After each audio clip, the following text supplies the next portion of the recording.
Hello, Miss Lady. Hello, can you see me okay? Oh, you look great. Fantastic. I actually kind of like that. You hit that certain spot where that sunlight comes in. You've got this Yeah. amazing glow that works for you. It's there. It's like Yay. yeah, there you go. It's like I'm in the clouds with Yeah, Mel. right. Well, I got windows on all sides here, so it's It's hard to perfect. get it right. So it's It's not shining in absolutely too much. perfect. It's a great shot. It's got a lot of production value. You doing your show just the way you're sitting right now. If you ever did a visual podcast, because Yeah, it's just my couch with my it's perfect. plants It's perfect. It's and my plants. very natural. Yeah, Oh, that's a whole thank that's you. like a whole segment I could do with you on plants. But that's Oh my gosh, I love my how plants. one of the things I thought about doing with you was having a discussion. It's not we're not going to be able to do it today. Of Hmm. how are people like plants, and then just have you just do whatever analogies and comparisons you want to, and I'd just have to have. give that one a think. I I don't think people are like plants at all Okay, see there we go. There's a show right there, just right because there. plants are quiet and they don't piss me off. Well, they do sometimes, but most of the time. Well, that pretty much ends that subject for today. Let's go. Right. Short, Let's go short with story. Short story. Yeah. All right, so narcissistic. Dingy. Narcissistic. Oh my goodness, all these people, everybody joining in. Hello, everybody joining in there. So Dingy is my work child. she's your work child. She's my work child. Yeah, my work child. At work, everybody calls me mom. All the young people call me mom. You know, because I'm always giving them advice and always talking to me about their issues. So they call me mom. You need to consider the possibility of trying out on your show having a mom segment. She's telling Yeah, you for hi. sure. You need to have a you know what I. just have all you young women just go ahead Mhm. and call in or send me Mhm. your questions, and I'm going to have a mom segment, and you sit down kind of like you are right now, and you With parent you too, them the honey. way you parent them through discussions on your show, the way they were Mhm. not parented by their mom, Yeah. the way you were not parented by your mom.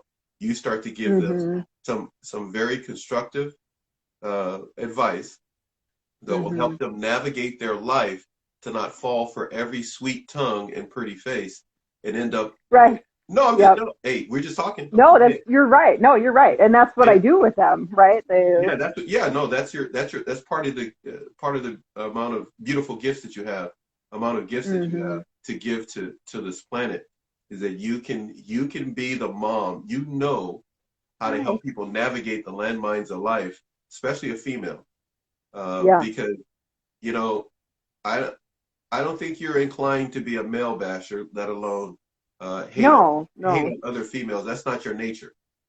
Mm-mm. No. I'm not a man hater.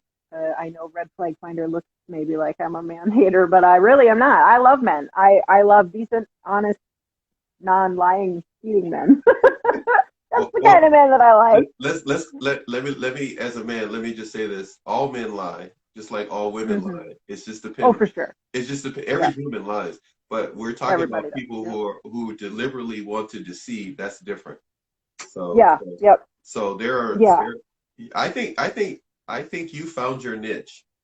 Hmm. I know we were talking about something else. That's what I keep being told. Yeah, I keep Yeah, being told well, that I need to keep doing that. yeah, So I beat that to death talking to you. You're like, man, you're good at this. You need to. This is it. This is your thing. hmm. You just need to find a Yeah. way to keep doing it, and for Hmm. people to support you or have. See, you're the type of person that can have a show and be a professional podcast guest. You literally can Hmm. do both. Some people should just do one or the other, Right. because they shouldn't multitask because they're very good in what they're comfortable in. But Hmm. you're up for the work because to do both is a lot of work. To have a Yeah. show It can be. Yeah. and to be on somebody else's show too and have your own show Hmm. because Hmm. you're just as good interviewing as you are being interviewed. Mm. You're good at it. That's good. Yeah, That's good. Yeah. I mean, I don't know. This is my first interview. I know, but I know that's what I'm telling you right now because as we're talking, as we're talking inside, you will feel this urge to say something. Yeah. And it's almost uncontrollable. That means you can host your own. That means you can host your own show. That's true. Well, yeah, and I mean, I don't know if other people do this. I'm sure other people do, but do you ever just like run dialogue in your head with yourself? Like just have conversations with yourself in your head? Wait, I do it all the time. Time out. We got to wait time out for a second. That means that you're normal. I just want you to know. Good. That's what that means. Okay. Because this is what happens. The people who appear to be normal act as if they don't do that. And they probably don't. That's why they abuse people. Because their conscience is not working. Right, yeah, right. But yeah, I constantly run dialogue. Your conscience is working. Yes, I've told that to a number of people. Look, if you're talking to yourself, it's the crazy people that tell you you're crazy. The abusers tell you you're crazy. Because if they talk to themselves, they would stop their behavior of hurting other people. But they don't. We just talked about that. Yeah, we just put a post up about that, about when somebody's trying to tell you who you are, that is a clear red flag that they're a narcissist. Hey, right? If they're telling you. Look at the screen. That's my we're all doing. Oh, good. Thank you. I'm glad I'm not the only one. Oh my gosh. Thank you. Amber speaking the truth. Listen, head talk. Yes. Matter of fact, I just got an idea. Brainstorm. Okay, now this is turned into the pre-show. It's a brainstorm. Here we go. Here we're doing it again. The pre-show. Yep. People that don't know pre-show, I'm all over the place. So head talk. That should be the name of a segment that I do with you and Amber and like 2 other people, females, 4 females, on a pre-recorded Zoom, and it's just head talk, stuff that runs through your head about life and about people, and we just have at it. And I'm just sitting there and just narrate, and I'm gonna see whose head explodes first, because you guys are gonna just be throwing stuff up. Amber does head talk. Amber, I don't know about you, but she should be a guest on your show. Scared everything that's in my head might be not okay. Get Amber to be a guest on your show. That would work. Yeah. Amber say, let's do it. She's in it. She's ready. All right. 2021, after January 20th, 2020, we will make this happen. I will, if God willing, everything goes smoothly, we'll make this happen.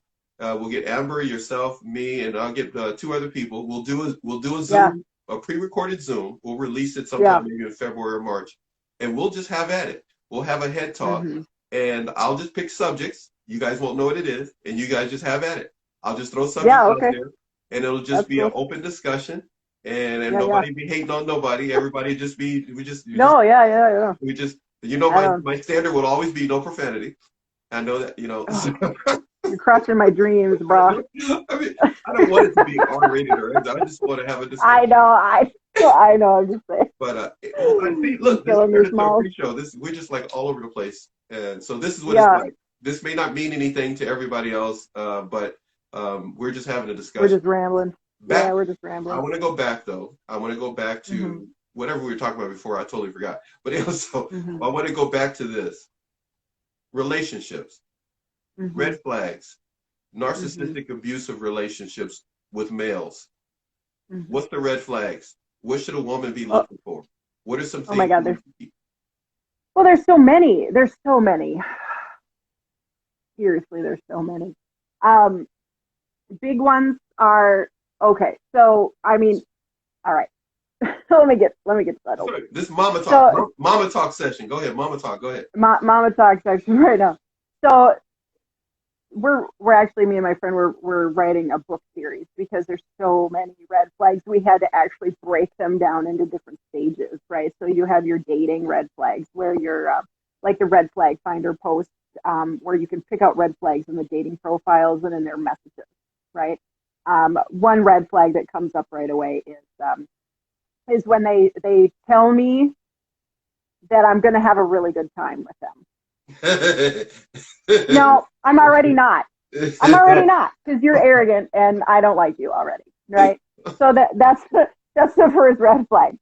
Oh, you're gonna have so much fun. No, I'm not. I'm not like now. You already. I don't like you already, right? Or you know, and some people will disagree with me on this one, but I'm learning that this is a red flag, is when they immediately start off sexualizing you in their messages, right? Oh, your lips are beautiful. Yeah. Yeah. You know, I know what that implies, right? I'm not an idiot. It's not my first day. Yeah. You know, I know what you're saying to me. Yeah. And screw you. That's gross. Don't talk to me again. You know? But here's the thing, right? Old me from, 5, 10 years ago. Sorry, the light is really bad. 5, 10 years ago, I would have been like, oh yeah, look at it. Because Wait, do that again. I'm sorry, do that again. Okay. Yeah. Okay, so Because I for seeked every out attention before. I'll just say for every female that if you do that, you're giving fire to the red flags. Okay, so stop doing that. Stop. Yeah, stop doing it. Stop. When he says that, just please let it go over your head. Just block. Just dismiss it. Just move on. Totally dismiss it, or go back home. Or stay home. Yeah. Just ignore it. Right. Well, yeah, but like, I got daddy issues, right? I work on them. I used to be an attention seeker. It made me feel better about myself to get sexual attention from men. It was the way I validated myself and the way I felt better about myself, right? And I did that for years and years and years. Right. Yeah, exactly. We like it until we realize. Amber, yeah, that's right. 100%, Amber. Yeah, that's right. I just want to read that for everybody who won't see the comment that Amber put up, which is a great comment concerning females. Amber puts up, we like the attention until we realize we don't need it. It 100%. Is so true. Go ahead. Yeah. I couldn't have said it any better than that. That's 100% true. I needed it. I needed the attention back then, and I would feed into it, and that's how I had my self-worth, was through sexual activity and my body and the way I looked, and I used to be extremely overweight too, so it was really hard for me, right? And that's how I got my validation. It's not like that anymore. So now I realize when I get these messages from these people and I see it, and it disgusts me now. I've asked them, why do you feel it's inappropriate? Or why do you feel that it's appropriate to address me in that way in your first message to me? Why do you feel that that's acceptable behavior? Who raised you? So they catch me on a bad day sometimes on these dating sites where I'm like, we're going to have a chat about this, you and I, dude. And to their own credit, some of them will actually talk to me about it. Some of them will just block me right away because they're like, oh, she's a bitch, whatever, she's too much work. And I don't care. But the nice thing is when they show themselves right away, those are the easiest red flags. When they're nasty right away, when they don't ask you anything about you right away. If they immediately want your phone number, if they immediately want to get together with you, they only want sex from you, that's it, period. Any decent man will take the time to talk to you a little bit before trying to move into meeting you. It's just respectful, right? Some other red flags when you move into the talking phase where you're texting, or maybe you've been out once or twice, I had one guy bring his cousin on a date, on our first date. I'm sorry, did you say cousin? I did, yeah. Yeah, I didn't know. Because was he a bodyguard? I guess. I teased him about that because he was a big guy, and go ahead. There's no need for a bodyguard, right? But yeah, so he brought his cousin along. It didn't tell me. I mean, I knew the guy was going to be at the same location that we were going to be there, but yeah, he did really. I'll tell you about that. So there's nothing more intimidating than going on a date with one man who's huge, right? But then he brings his huge cousin with him. Are they clueless? Are these men clueless? That is my question, right? Are they really that clueless? Oh, hold on, I lost my Bluetooth. 1 second. Okay, yeah, Bluetooth went off for a second, but I can still hear you. Oh wait, testing 1, 2, 3. Say something. There, Gumby, testing 1, 2, 3. Hey, I just want to ask this: did they own a white van? No, a white car. We may have never been able to meet you if they had a white van, because you. I know, that's for sure. I know. Yeah, I mean, it was scary. Sorry, I'm process this here. My light's really shining in on me. Um, it was dumb, right? I mean, how dumb can you get? Women are Yes, yes. Be careful. we have to be careful. Yeah, we have to be careful of our safety, right? Uh, no matter what we do, we have to be careful of our safety. And to bring a friend, really, that it was unnecessary. I mean, they didn't seem scary. I didn't get any icky vibe from them or anything, but it was weird, it was weird. But So I'm curious, was he a translator or did he sit at the other table? Did they pay for all for he his sat with us. No, he sat with us. I was like, what is going on right now? I legit had no clue. And so I asked him, we had never went out again, but so I asked really? him, I said, I'm so surprised. I'm so yeah, surprised really, yeah. Well, I asked him when we were there, I said, I got to tease you about this. I said, but trying not to, but I really got to say something to you. I'm like, now this dude is very big, I said, do you feel safe enough now that maybe your bodyguard doesn't need to be here with us? I said, do you feel okay that I'm not going to hurt you? That maybe next time you don't need to bring your bodyguard with? He's like, oh, I never thought about it like that. I'm like, that's my point. No, yeah, that's my point there. That's when you could have went down this journey of, so how do you see it then? Explain it to me. How did you come up with this idea? Well, he's like, he was going to be here anyway, because we went to a pool hall, right? And so he's like, well, he was going to be here anyway, so I just thought he could ride with me. I'm like, well, that would have been one thing, but he sat here with us. That's a whole different level of weird, I don't know if anybody else been out on a date with two guys at once. That was my first time. I think you just embarked on another segment for your show. Horror stories. Dating stories with Mel. Horror stories. Not yours. Just open it up for everybody else to tell their horror story of what they've done. Oh, I have a few. Yeah. Oh, really? I have a few. Some from before too. Yeah, I have some from before too. The last time I tried online dating, which I don't honestly recommend it. I really don't. It's hard right now because everything's shut down. I think everything's shut down everywhere, right? But here we're shut down again. You can't go anywhere. You can't meet anybody the natural way, and everybody wants to do online dating. But to its credit, I've met some very nice men too. Some very thoughtful guys. But some are just unbelievable to me. So I have to now ask this.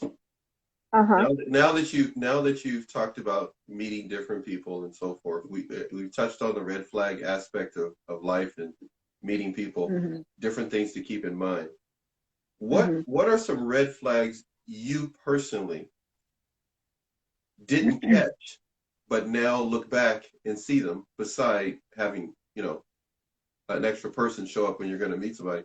But what are some red flags? But we're not just talking about you having companionship or looking for a long-term relationship, but what are some red flags dealing with your mom, dealing with red flags, maybe dealing with narcissists in general, that you look back on and you were like, oh my goodness, I didn't catch that. I didn't see that. You kind of mentioned something about your mom when she got her envelope. What are some red flags that you probably ignored yourself and now would like to warn others about? Well, I remember one time when I was maybe, I think 12, my mom decided that we needed to go to family therapy because I didn't know how to behave, right? So we went to no, that's a good one. I'm sorry. She wanted to take you. Now, you're saying you're around 12 or so, right? That's what you're trying to say. Yeah, I was about 12, 11 or 12. That she wanted to go to family therapy because you weren't behaving properly. Did I get that right?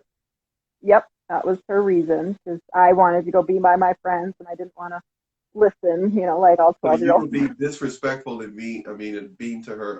You were this bad child because you wanted to go live a normal life. Okay, that's right, because I didn't want to spend all my time with her anymore, because that was the thing. I had to spend all of my time with her. And it's when I started having friends and wanted to go off with my friends, that was unacceptable because now, I was leaving her alone and it made her unhappy and all this kind of stuff. But so we went to family therapy twice. The first time we went, it was the introduction session. They asked questions and whatever. We went back the second time, and I remember the therapist asking my mother, basically how she could have approached things differently, or saying something like, that's really not that big of a thing. 12-year-olds do those things. They want to be with their friends. Right. My mother got so mad at this therapist that she got up, she grabbed me by the arm, she said, "We're leaving." We left in the middle of the therapy session and we never went back. Wow. So that's the red flag, is that they Huge. can't ever be told Huge red flag. anything about themselves, right? Yeah.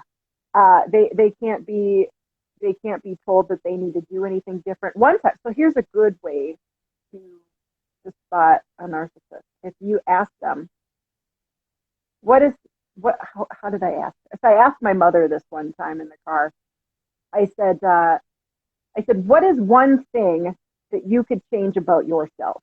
Yes. Great question. Mm-hmm. Right? Yes. What is one thing that you think you could change about yourself to be a better person, right? And her answer was to stop talking to me. That was her answer. I was like, yeah, there we go. Seriously. There we go. That's like, yeah. Wow. Oh my goodness. Yeah, because we were fighting at the time, clearly. But wait. How you were how old again? Oh, I was 30 some years old. Oh, you were we were fighting. Yeah, we were arguing in the car. Wow.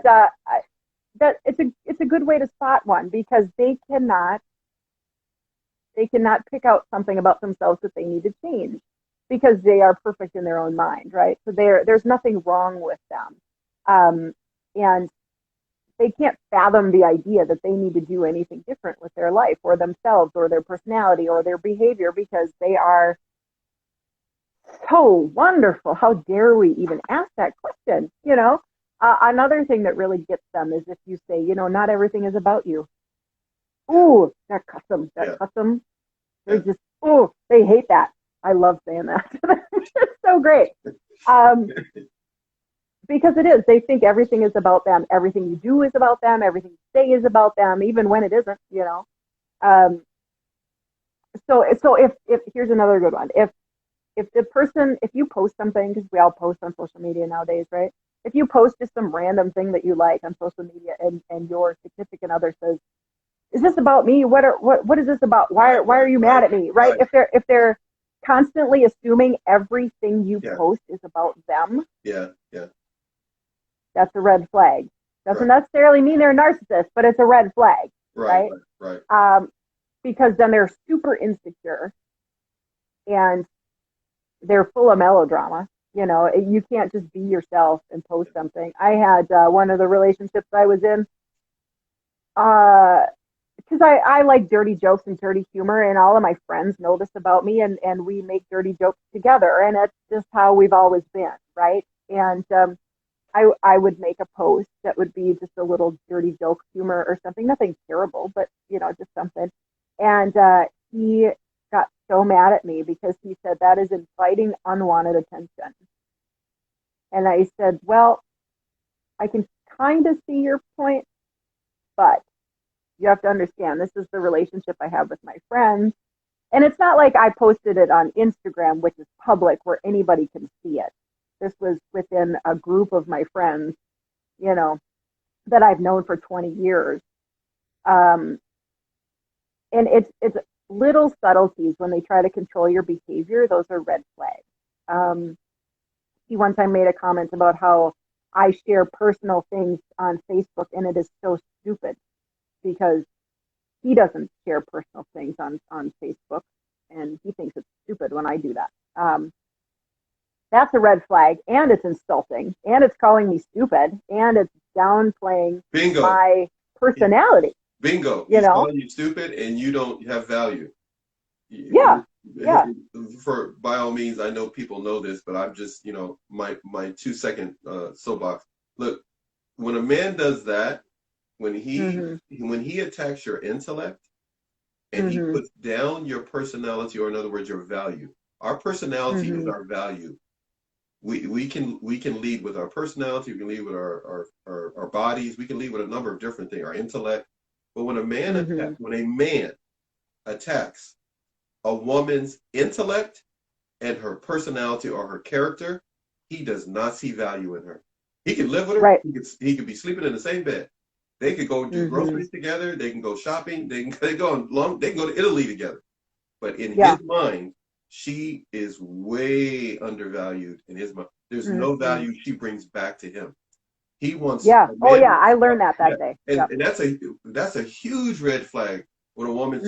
If any of you ladies see that, where he's attacking that your ideas are dumb, or that you don't see what's really going on, and there's no way you can flip that. You could get a PhD in everything, and he will still think that you're a dummy because he does not. Yeah, it was totally. I agree, and I got so mad. It's like, how dare you speak to me that way? This is a person, who's trying to make sure I don't say too much. His outwardly persona to the rest of the world is very caring and very empathetic to other people, right?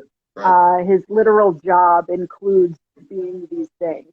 And then behind closed doors, he's talking to me like I'm this worthless human, when he's angry. And it's like, how dare you speak to me that way, Right. It's or another red flag is if they try to throw your past in your face, right? If they blame you or try to make you feel bad for something you did or your behaviors that you did years and years before, even a month before, I don't even care, right? If they try to bring that back up and shove that in your face to make you feel bad about yourself or to feel bad about things that you've done, they have no right to do that. People have no right to do that to you. It's a control tactic, and it's meant to put you down, and it's meant to make you this big so that they can then control you even more and make you feel bad about yourself. And nobody has the right to do that to another person. You just don't. And if you find yourself with somebody that's constantly bringing up the past and throwing it back at you, or even just bringing it up in general, then they need to get some therapy to deal with the fact that they can't let things go and move on, right? I mean, this person, he threw my past before I even knew him. He was throwing stuff back at me. Wait. Hold on a second. Wait. Oh, you mean the past that you had before you ever met him? He was bringing that up. Yeah, like somebody that I had been with before, and it's like, you have no right to speak on that. I didn't even know you. Yeah, you're lucky I even told you things. That I even shared the air with you, my breathing air with you, and told you that. Yeah. You now want to bring that up. I'm not even that person anymore. Yeah, no, I know it. It's ridiculous, the things that they try to say to make themselves feel better. Why do you feel that these red flags should not be ignored? I know we're talking about it. It may seem like a very strange question, but I am going somewhere, of course. Why? Well, because it's important to notice them in the beginning because they only get worse. Yes. Their behavior only is going to get worse. You say it. Right? Thank you. That's what I was trying to. Yeah. No, they only get worse.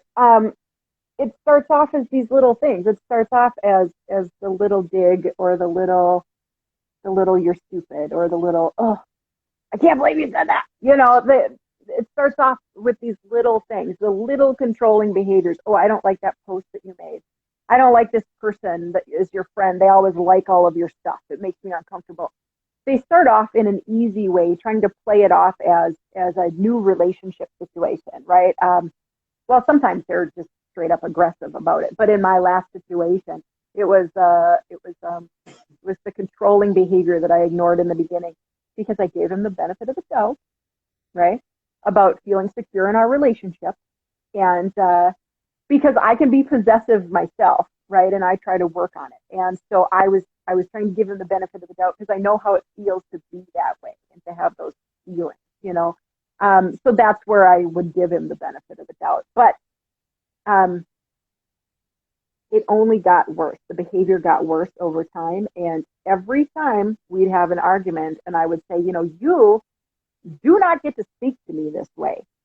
So you need to work on that or we're not going to be together because I will not tolerate this repetitively. Right. I won't. Right. I was in an abusive relationship for years and years and I refused to ever do it again. So if anybody wants to start to talk to me with disrespect, that is going to be cut off. Yep. Boom. But I still gave him chances, right? To my own detriment. I gave him chances 4 times, actually. 4 times. And then I'm like, nope, we're done. That's it. That is it. But you cannot come back from that type of disrespect. You can't. It hurts you on a deep level and it ruins your relationship. So you could still hang on 5, 10 more years, but you're wounded in the beginning and you're not coming back from that. So it's only going to get worse no matter what, unless you go to therapy, unless you're going to counseling, both of you, right? And you're actively working to be better people. It's not going to get any better. The controlling behavior is a big one right in the beginning. If you see them trying to control you right away from the start and control who you talk to, what you say, what you post, what you write, who you're on the phone with, who you text, who you message. Anybody that is that insecure that constantly needs to look at your phone or look through your stuff, men and women both. It's not just men and women both. If the person is so insecure about themselves and about your relationship that they need to go through your phone and know what you're doing, who you're talking to, constantly has to be looking through your Facebook posts to see who's talking to you, all these things. Yeah. That is huge red flags because that behavior gets worse fast. Right? If they are, you are so correct. You're absolutely. Mm-hmm. I just love the fact that you're doing this with me today, and Mel in the morning.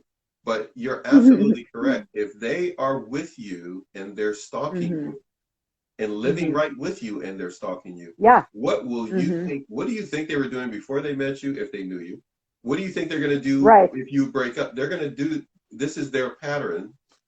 This is their life. This is how they live. This is their lifestyle. Their lifestyle is to control other people. Yeah. And they disguise it as attention, as affection, as adulation. Right. Yeah. Well, I just love you so much. I love you so much. I love you so much. It's all bait. It's all bait so that they can have another toy. And they never have one focus on one toy at a time. They have backup plans that are going on. Sure. Yep. That's why they feel so free to say that someone that they're with is cheating or even push that person into being unfaithful. Because they know they themselves are harboring and festering that bad desire in their own heart. So they're trying to motivate that person to do the same so they can feel good about themselves. Well, I had to do this because I knew they were no good. I knew they were no good at the beginning. Oh yeah. And they try to convince themselves of that by making someone else the victim. You have to tell me this because I'm looking at some time right now that I got going on here. Oh man, I just noticed I see Joseph just popped on. I gotta say hi to Joseph. He was here last night and tore it up with his dry erase board. So Love Unscripted. I wanted to watch that. Love Unscripted. You guys got to check out Love Unscripted and his podcast. But Mel, I have to do some things now. There's tons of stuff that we need to talk about, but that's why you're going to come on again and go to my red flag page, red flag podcast page, which I messed with your head this morning by accident because I got turned around and forgot which page we were going to go on. I waved back out. I know, you scared me. I was like, oh my gosh, I got to go change everything. Like, oh yeah, that's right. We're supposed to be over here and not over there. Okay. So we're what I tell you when I DM'd you, I got to give you some coffee.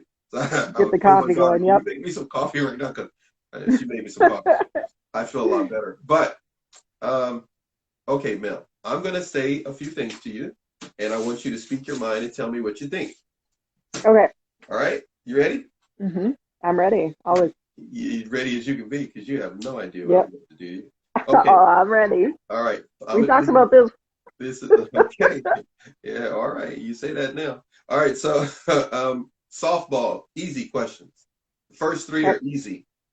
I'm not going to tell you how many you're going to have, but the first three are going to be super easy. Okay. Okay. Okay. I didn't say they weren't going to be weird. They're just going to be super easy. So, Okay. first question. These questions are all based upon your page, on your IG Okay. page. Okay. I'm looking, you have two of them. So I'm on the changing underscore emotions. Am I saying that right? Yeah, it's that right here. Yep. Yes. Yep. Okay. So here we go. I'm going to read something to you, and Okay. then you just have at it, or I'm going to say something to Okay. you. All right. First thing I need you to express yourself about is this is this is this phrase. Be better. Hashtag be better. What does that mean to you? Be better just means that I want to try to be a better person every day than I was yesterday, right? I want to try to be better than I was 5 years ago or 10 years ago. Um, be better, do better is another one that I use because I've lived so many years in victim mentality and poor me and life sucks, and uh, be better is about just being better and being happy, being healthy, mentally, physically, emotionally healthy. Um, do better, make better choices, those kind of things. You had a posting on that was beautiful. That was absolutely gorgeous. What you said was a beautiful word. And I have to ask you this: November 23rd, November 23rd. Okay. You posted this. I'll read it to you, and then you tell me what you were thinking Okay. and what you were feeling. The people that are quick to walk away are the ones who never intended to stay. Mm-hmm. And then you added this. It is okay to walk away when you know that you have done everything you could and have given them many opportunities to work on themselves. If Mm-hmm. they refuse to get help for themselves and they continue to treat you bad, I substituted a word there, it's Mm-hmm. time to move on. Mm-hmm. Why did you post that and what were you feeling when you posted that? Well, so when I saw that post that I shared, it made me think of that because so many times we give people all these chances, and women in particular, and I don't know if men do this because I'm not a man, but Yes, they do. women I know, Yes, do they they? do, by the way. Okay. Give multiple chances. Women and men then back to the benefit of the doubt thing, right? We try to give people the benefit of the doubt. We make excuses for their bad behavior. But there comes a point where you know that you've done enough, right? You've done enough. You have given enough. You've given enough chances. I gave the person I was talking about when I wrote that, I had given them enough chances. We had discussed it multiple times because I'm going to let people know, right? If I'm with somebody, I'm going to let you know what I don't appreciate, and I don't appreciate being talked to like I'm an idiot. And I don't appreciate being talked down to. And that behavior needs to change or we're not going to be together. And I gave him many opportunities. And we discussed it multiple times. And every time he said, well, I'll work on it, but I can't promise you that it's not going to happen again. Well, that's on you then. You know what I mean? Because if I have learned over the years to control my temper.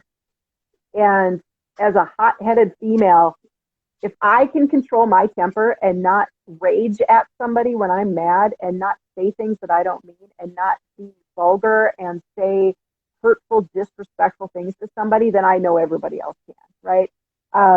I if I can bite my tongue, walk away and calm down and cool off before I come back to speak to somebody, I know other people can do that too. You can learn to do that, right? And he refused to do that. He wanted to speak to me with disrespect all the time, and that's not acceptable to me. So when I wrote that, I was thinking about him because it's okay. And some people don't think it's okay to walk away. They think, I have a friend of mine who, her culture, she's raised to put up with the BS, and you stand by the person you're with no matter what. And culturally, that's terrible that people have to be raised that way. But it's a matter of just respecting yourself enough to walk away, right? You don't need to put up with disrespect on a regular basis, and you shouldn't put up with it. People know what they're doing. We have to stop pretending like they don't, right? They know what they're doing. They know when they talk down to you and they treat you terribly, they know exactly what they're doing. Well, There's no excuse for it. Because in many cases they would never want their boss to talk to them the way they talk to their mate. They talk to their dog sometimes better in many cases than they talk to their own mate. They treat their cat. They treat their cat better than they treat their mate. They treat their dog better than they treat their mate. They treat their truck better than they treat their mate. They treat their. I can keep going on. I could write a whole. I don't want to spend the time doing it because that's a waste of time. People often know, but now I have to ask you this. You posted on November 8th. You posted this. It's someone else's posting that you reposted. It says your desire to change must be greater than your desire to stay the same. Yeah. Why is that important for people to keep that in mind and to be self-aware about that? Well, so this is what I like to say, right? And I ask people this often when I talk to them. I ask them, how comfortable is your comfort zone? Right? Because we all live in a comfort zone. And a lot of the times when we're in abusive relationships, it's a comfort zone because we're used to it. We know what to expect. We know what's going to happen, and we stay there. But how comfortable is it really in that comfort zone? It's not comfortable. It's very uncomfortable, but it's what we're used to. So I like to ask people that to make them think about it a little bit, because people like to say, oh, well, it's my comfort zone. I know what's going on with this relationship, and I love him, and I'm used to it. But, is it though comfortable? It really isn't. You're miserable. You hate your life. You hate yourself. You hate everything about it. So that's where the desire comes in, right? Your desire to have a better life or to be better needs to be greater than your level of comfort. And a lot of people, when they're in victim mode and victim mentality, their comfort zone, their level of comfort is really low, right? And they will eventually come to a point where they're like, this is enough. I've had enough of this. I want to be better. And then that desire is what they need to focus on to then catapult them further out of the mess, right? So the desire has to be there to get better. And so many situations are improved. This is where I'm jumping in and speaking to something that I can attest to that I've seen. So many situations are improved in relationships simply because people have principles and they have guidelines that they both share that are strong, and they have effective communication. They literally want to listen and hear and understand the other person. They literally want to listen, hear, and understand the other person. And they take their relationship very serious. So many people get with individuals who don't take it serious. They really don't want to listen to someone else. They really don't want to hear their heart. And my goodness, it's just too much work to try to understand the other person. So they would rather control them or break up. Or walk out. And the reality. Well, and a lot of times these people, they just have them around to abuse them. Just so they can get it out of themselves. And man or woman, some women get in that situation. All they want is somebody to pay their rent and make them feel safe and kill spiders for them to take out the trash. And a guy is on the flip side. He wants somebody to wash his clothes and be his mama that his mama never was, or he misses mama. And so but that's because they were mismanaged as children or in their teenage years. they were misguided, they were underappreciated, undervalued. So they carry that right into any, they make the package look good, but then this woman walks into it, this guy walks into it, and then they unwrap the package and go like, there's nothing here. It's an empty box. Yeah. Right. And then they get mad at you because their box is empty. They get mad at the victim because, well, yeah, there's nothing here because I want what you got. And they expect you to give everything to them, right? They just want to take, and they expect you to heal them.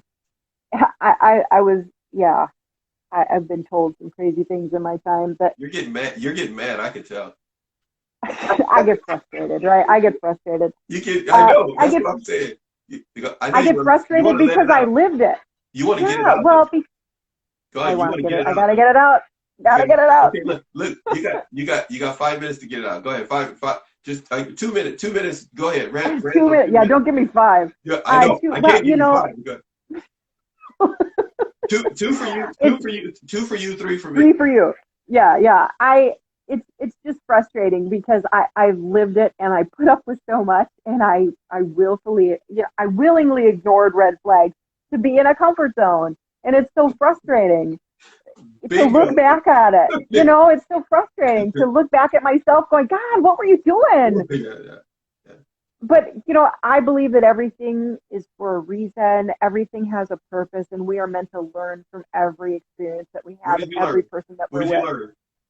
Oh my God! What'd you learn? What'd you learn? I learned to stop taking care of people. I mean, amen, sister. Amen. Go, free. Wait. Here we go. Here we go, Mel. Here we go. Raise the roof on that. Right. You learn to stop trying to take care of everybody else, man. You go like, hold on. Well, I've learned that I recognize it now when I start to put my own things on the back burner to take care of somebody else. Huge red flag for myself, right? It's a huge red flag, and I do it. I still do it, right? It's my set point behavior because that's how I was raised. So I have learned now. As soon as I catch myself doing that, now I'm aware of it now. So there's no more excuse, time out. You right? go to yourself. Yeah, time out. Yeah, exactly. Yep. Yeah, because as soon as you become aware of a behavior, now it's not an ingrained behavior; it's a choice. Yeah, that's right. Right. Yeah. So now it's my choice if I'm going to do that. Wait, hold on a second. Please repeat that, what you just said.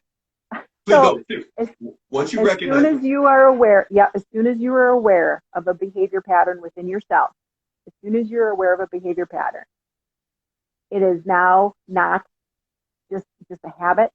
It is a choice, right? Because a lot of people say, it's just a habit. It's my habit. I act this way. It's my habit. It's not a habit. You're fully aware of it. It's a choice to be this way, right? I won't curse. It's a choice to be that way, right? Don't let people tell you it's a habit. It's just their behavior. If they are aware of it and they know they're doing it, it is a choice, period. Don't give them any more excuses because they know exactly what they're doing. We're back to that, right? People know exactly what they're doing. Yeah. Stop making excuses. Especially if people do a timeline on that person. If maybe they don't want to really be honest and tell you everything all in one setting. But if you start to ask them stuff over time and put together their life in a timeline, you'll see real quick, wait a minute, they always degrade whoever they're with. And then when they're done, they talk about them in such a great way in front of you and then dump you.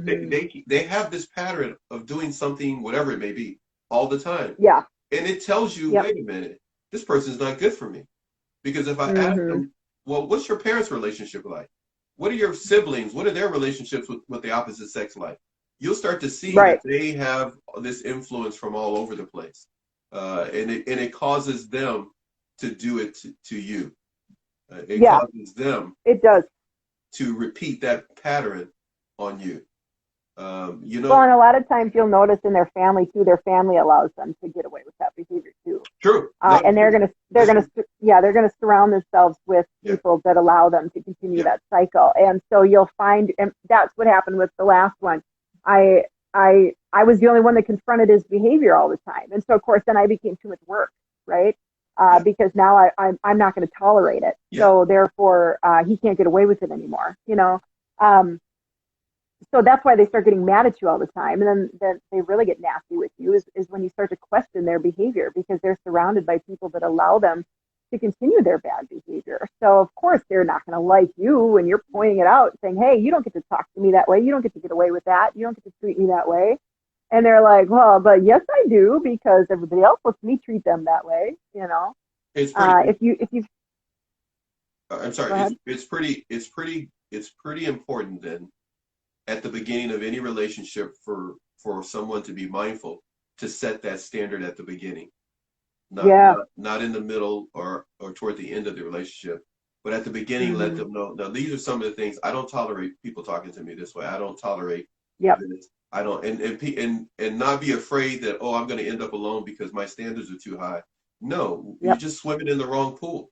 You're swimming in the kiddie pool. You need to be over at the deep end where the people look like you don't belong with. Those are the people you belong with. And more people find themselves recognizing that when they set up those boundaries, there are people at the other end of the pool that look like, oh man, they have that kind of job and I'm nowhere near. No, those people are looking for good people. They're not looking for outward. They're not looking for a nice car. They're not looking for, what's that movie, Made in Manhattan or whatever, where the girls are made and the guy's a politician, but he really likes her. Oh yeah. Because with J-Lo. With Jennifer, yeah, right. But the premise is the same in real life. A manipulative guy, he's looking for somebody he can get something from. A man, mature, emotional man, is looking for a companion. A mature, emotional woman, balanced emotional woman, is looking for a companion to team up with, to create a life together, or children together, and a lifestyle together. They both bring their lifestyles together based upon solid, fundamental principles and guidelines, and they work as companions to be the strong team that will give forth children and work together forever. Well, what happens is people end up teaming up with knucklehead guys or who are lazy knucklehead women. And so then they wonder why they can't find anybody. You got to get out of that pool that you're in and go get into a better pool. And sometimes that means going to a whole nother country. I got an upcoming guest. We did a pre-show. And she was telling what I'm saying is what she was telling me. She said, I figured out I had to get out of where I was. And she said she found herself a good man because she looked she looked somewhere where she never thought about looking. And it was like, and she went like, I didn't know love could be like this. I mean, I heard about it. It's better than in the movie. It's better than a book. But I was looking I was looking where I grew up and just whatever I had. And she decided to try something different. And she found somebody that was different. I'm just throwing that out there. Just something I learned from her when she was saying No, yeah, I agree. Well, and here's what I learned too recently is because I did a similar thing, right? I started dating a different type of guy, and he was, because I don't make a lot of money in my life, and he made a lot more money, and I thought, well, this is different. I never, you don't really expect it, right? You don't expect somebody that makes a considerable amount more money than you to be okay with the fact that you don't make a lot of money, right? That never occurred to me, right? That they would be okay with that. It won't matter to them. It does not matter to them. Yeah, right. Right, but for some it does, and for some it doesn't. But I learned that it doesn't matter what their bank account is or what type of class system they're in. They're still a-holes in all categories, right? Like a-holes come in all bank accounts, right? Like it doesn't matter. But for some reason in my mind, I thought, well, maybe he'll be a little different because he has this type of job, which was more for the people type of a job, and different class than I was used to, right? I am not saying there's anything wrong with people that don't make a lot of money. I love all of my friends that don't make a lot of money, right? I'm not saying that. You better clean that I'm not. I try not. I don't want people to think I'm saying something that I'm not, right? You better I'm not saying that at all. Friends. So. That's right. Yeah, that's right. I'm not saying that at all. It just never occurred to me at the time, right? It never occurred to me that someone that someone wouldn't mind that I didn't make a lot of money. So my point is that what you're saying is move into a different area and try out different types of people. Don't stay stuck with what you think you have to date, right? You have to date within this class system. You don't. Different zip code. You got to go to a different zip code sometimes. Different zip code. That's right. That's right. But like what we were talking about the other day, that you are the sum total of the 5 people you surround yourself with, right? And that's true. So if you're with people that are constantly in victim mode and constantly blaming everybody for their problems and all of these things, then that's all you're going to attract. That's all you're going to be around. And that's all that you're going to bring into your life is more people like that. Yeah. So go surround yourself with other people that are more positive, that have better outlooks on life, that are the people you want to be like, right? Go be around those people, because then you're going to attract more of that in your life, you know? It reminds me. Yeah, it reminds me of you know, somebody says, you know, I want to be a winner in life. I want to be a winner. I want to have this. I want to experience this. I want to travel. I want to do all these things. And then they go out to a nightclub, and the nightclub is called Losers. Yeah. The nightclub is called Losers, but they want to go into there and expect to come out with a winner. What is they going to come on? What are you going to come out with? You're going to come out with a loser. Okay, and by going in, you're gonna come out with. By going into a place like that, we are labeling ourselves as a loser. Right. So we're gonna attract a loser. But when we go into the winners circle, we go into the winners club.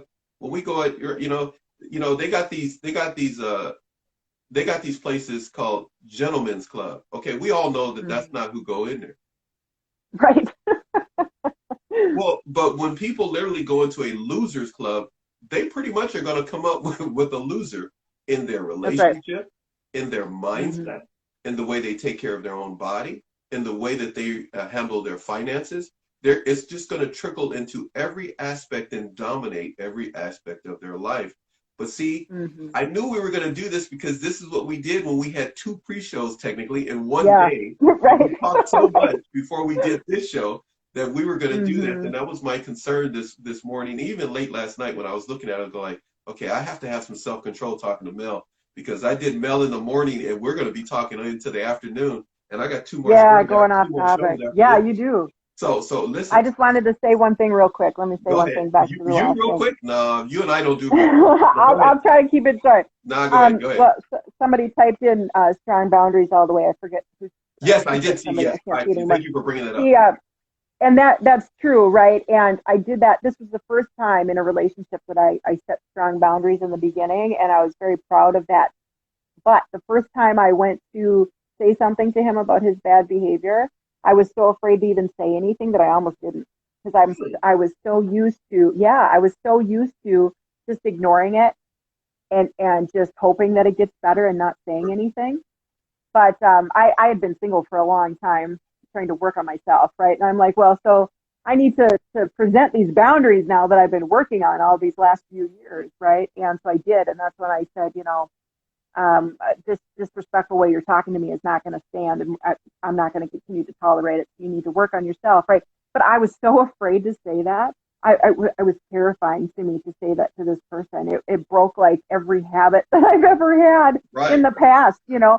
But it is so fundamentally important to maintain your boundaries from the very start, because now I've set the standard. He knows what to expect. And if he does it again, it's not going to be a shock to him when I walk away from him, right? Because he's been told, right? Yeah. So you need to let them know, and don't do it all aggressive and nasty, right? Sit down and have a nice conversation with somebody and say, this is what I don't appreciate. And, you know, I didn't appreciate when you said this to me. I didn't appreciate when you spoke to me this way. And allow them to do better, right? But don't accept it when they're not better. Yeah. Don't expect it at all. No. And you again have said something absolutely beautiful over and over, where I just want to piggyback, but life today is not going to allow me to do that. That's why we're going to do this again on my other public service page, Red Flag _podcast. But because you have a lot to say, we're going to do this again, and we're going to really tear into some stuff. I have that show already planned out, and of course, like usual, I never really tell my guests how it's going to turn out, because look how spontaneous this was. 2 hours. Yeah. 2 hours. Yeah, I know it. Yes, you didn't know, and you didn't even know it would turn out this way. But no, I had no idea what we were going to talk about. It's going to help one person, which is my objective every time. I don't care about followers, viewers, and all that. How many, that is to say. I don't care about how many. I'm concerned about everybody that does follow, of course. But you have helped somebody. We got Amber already locked in, going to do a show with us for my 2021 project. My 2021 projects are already slated. Now I'm going to add this one. We have a number of things that we can do there. You are going to have such success with your show. You're going to be fantastic. You're going to be fantastic at whatever you do. I like to say fantastic because you're valuable and you're fantastic. You may have been undervalued before and underappreciated. It could happen now, but you will never be that way in my eyes until the people that you touched this morning. You have helped a lot of people this morning. Some of the people noted some really very valuable things that they learned from you on the screen. So thank you so much, Mel. Mel in the Morning is coming to an end right now, but we're going to get together again. You did great. First time doing a live. Yeah, thank you. Yeah. And you survived. No, girl, go. I survived it. That's right. I survived it. I didn't get quiet on you. Not that you expected that to happen. Yeah, no. I was ready. No, I was ready because I told you, hey, I don't like getting on this show. I tell people ahead of time, look, I don't do a lot of talking. But you're the star, and I didn't have to worry about you at all. You carried the show. You were fabulous, my dear. You were fabulous, just absolutely. Thank you, darling. Okay, all right, I'm out. I love you for all. Have a good day, everybody. Continue Thanks to for showing up. See you, everybody. Go to her page, check her out. Mel, I'll talk to you soon. Bye bye. Red flag underscore finder. Red flag underscore finder, right? Did I say that right? And that's the one you want to Changing underscore emotions. Changing underscore emotions. All right, everybody. See you later. Take care, Mel. Bye. Bye.